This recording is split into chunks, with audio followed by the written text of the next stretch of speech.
ये कहानी है एक रिक्शा ड्राइवर की जिसका नाम था शिवराज। शिवराज महाराष्ट्र में एक छोटे से गांव अखानी में रहता था। वो हर रोज़ सुबह से रात तक रिक्शा चलाता ताकि वो अपने परिवार की ज़रूरत पूरी कर सके। उसके परिवार में कुल 4 लोग थे। वो, उसकी पत्नी, एक बेटा और एक बेटी। शिवराज अपने गांव से 25 किलोमीटर की दूरी में रिक्शा चलाता। वो बहुत ही मददगार आदमी था। उसका एक उसूल था कि रात के वक्त जब वो अपने घर जाता तब बीच रुके यात्रियों को वो मुफ्त में उनके घर पहुंचाता। इसी कारण उसका गांव में नाम था। कुछ दिनों से शिवराज के बेटे को बुखार था। उसने गांव के डॉक्टर को बताया।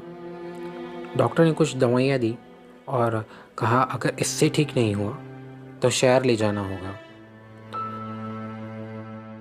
कुछ दिनों बाद शिवराज फिर डॉक्टर के पास आया और कहने लगा दवाइयों का कोई असर नहीं हो रहा।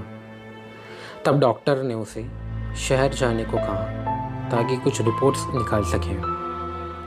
अब शहर का नाम सुन के शिवराज सोच में पड़ गया, क्योंकि शहर में दवाइयाँ, बेड, रिपोर्ट, इन सब का बहुत खर्चा होगा।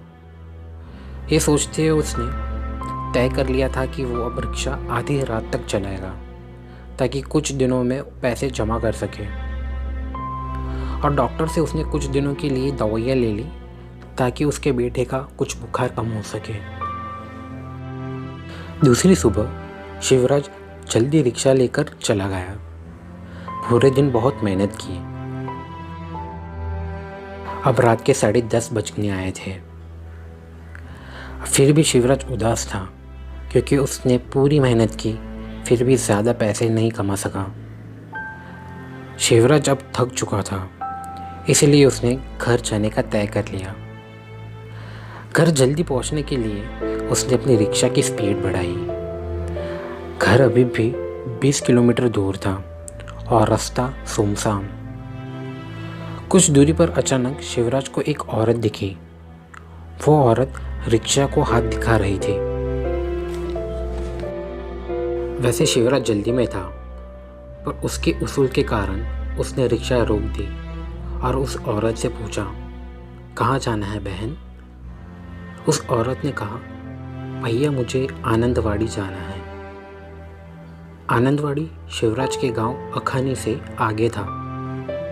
शिवराज ने उससे कहा कि मैं उतनी दूर नहीं जा पाऊंगा, मैं अखानी जा रहा हूँ। अगर आप कहे तो मैं आपको अखानी छोड़ देता हूँ, आप वहाँ से आगे चले जाना। और उस औरत ने हाँ बोलते हुए रिक्शा में बैठ गई। रिक्शा चल रही थी कि कुछ आगे फिर से एक औरत दिखी और वो भी हाथ दिखा रही थी। ये देखते ही शिवराज ने उसके लिए भी रिक्शा रोक दी और उससे पूछा, कहाँ जाना है? तो उस औरत ने भी कहा, मुझे आनंदवाड़ी जाना है।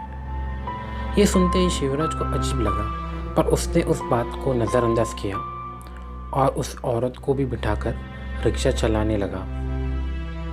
तभी पहली औरत ने शिवराज से पूछा कि आपने तो इन्हें मना नहीं किया कि आप आनंदवाड़ी नहीं जाएंगे, आप तो अखानी जा रहे हैं ना? तब शिवराज ने हंसते हुए कहा, बहन मैंने भी यही सोचा था, पर आप दोनों को देखकर और इस अमावस्या की रात को देखकर मैंने ये तय किया है कि मैं आप दोनों को आपके घर छोड़ दूंगा। ये सुनते ही वो औरत खुश हो गई। थोड़ी देर बाद शिवराज का उदास चेहरा देख के दोनों औरतों ने उससे पूछा कि भैया क्या हुआ, आप उदास हो? तब शिवराज ने उन्हें कहा, कुछ नहीं, बस थक गया हूँ। पर वो दोनों औरतें बार बार पूछने लगी। तब आखिर में जिद के बाद शिवराज ने उसके बेटे के बारे में बताया कि वो बीमार है और शहर ले जाने के लिए ज़्यादा पैसे चाहिए। ये सुनते ही दोनों औरतें थोड़ी चुप हो गई। शिवराज को हौसला देते हुए कहा कि कुछ नहीं होगा, सब ठीक हो जाएगा, आप चिंता मत करो। वैसे भी आप कितने अच्छे हैं, मददगार हैं। हम दोनों औरतों को इस सुनसान रात में आप इतनी बड़ी मदद कर रहे हैं, वरना तो हम औरतों को ऐसे सुनसान रात में पता नहीं लोग क्या क्या कर देते हैं। तब बीच में से शिवराज बोला कि सब मर्द एक जैसे नहीं होते बहन। इतनी बातचीत बाद वो लोग आनंदवाड़ी पहुंच गए। तभी बीच रास्ते एक बरगद के पेड़ के नीचे पहली औरत ने रोकने को कहा। शिवराज ने रिक्शा रोक दी और वो औरत उतरने के बाद पैसे देने लगी। तभी शिवराज ने उसे किराया लेने के लिए मना किया और अपने उसूल के बारे में बताने लगा, पर वो औरत तब भी पैसे दे रही थी। तब पीछे बैठी दूसरी औरत ने शिवराज से कहा कि ले लीजिए, वैसे भी ये आपके मेहनत के हैं और वैसे भी आपको ज़रूरत भी है। दोनों की बातें सुनकर आखिर में शिवराज ने पैसे ले लिए। जब वो पैसे ले रहा था तभी उसने कुछ देखा और फौरन रिक्शा तेज़ी से चलाने लगा। तभी पीछे बैठी औरत ने पूछा, क्या हुआ अचानक, आप इतनी तेज़ रिक्शा क्यों चला रहे हो? तब शिवराज ने बताया कि आपने देखा नहीं कि उस औरत के पैर उल्टे थे, वो चुड़ैल थी, हमें मार देती। तभी उस दूसरी औरत ने कहा, उसमें क्या है, पैर तो मेरे भी उल्टे हैं। ये सुनते ही शिवराज ने तुरंत ही ब्रेक मार दिया और पीछे देखने लगा तो देखा कि वो औरत गायब हो चुकी थी। ये देखते ही शिवराज पूरी तरह डर गया। अपने आप को संभालते हुए उसकी नज़र सीट पर पड़ी जिस पर एक पर्स पड़ा था। उसने उस पर्स को खोला तो एक चिट्ठी थी जिस पे लिखा था, सब चुड़ैल खूनी नहीं होती, कुछ अच्छी भी होती है। और उस पर्स में देखा तो 10,000 रुपये थे। ये देखते ही शिवराज की आंख में आंसू आ गए और फिर वो अपने घर चला गया।